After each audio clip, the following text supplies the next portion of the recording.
The Member of Parliament for Eastern St. Thomas, Dr. Fenton Ferguson, is calling for the government to provide a timeline for the Southern Coastal Highway project. He made that call during a tour of the constituency today after a series of protests over poor roads in the area.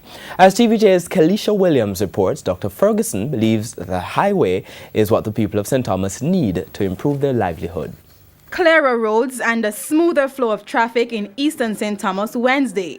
The aftermath of a two-day protest which saw these areas blocked by burning debris and irate residents expressing their plight over poor road conditions.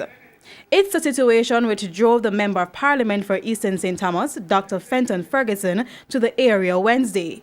While acknowledging the need for better roads, he says people who burn debris during demonstrations are part of the problem. Present a clear and present danger.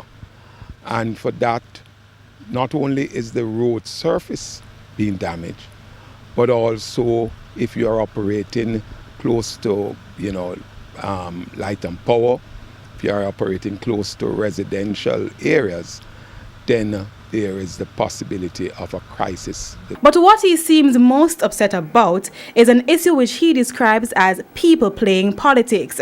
He says Eastern St. Thomas has not been neglected over the years.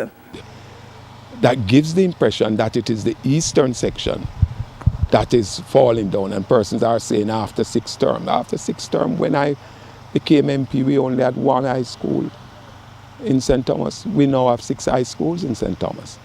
And we have seen many areas of growth. I've done 3 bridges. We have done the Planting Garden River Bridge, which everybody knows was a 1-lane bridge that people would have been fighting. Dr. Ferguson also asserted that patching and rehabilitation has been ongoing in some sections of his constituency.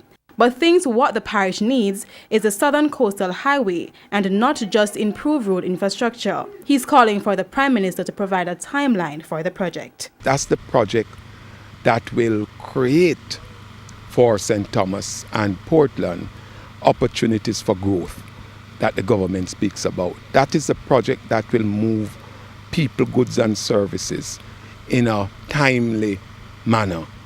That's the project that will create new investment for St. Thomas and Portland. Kalisha Williams, TVJ News.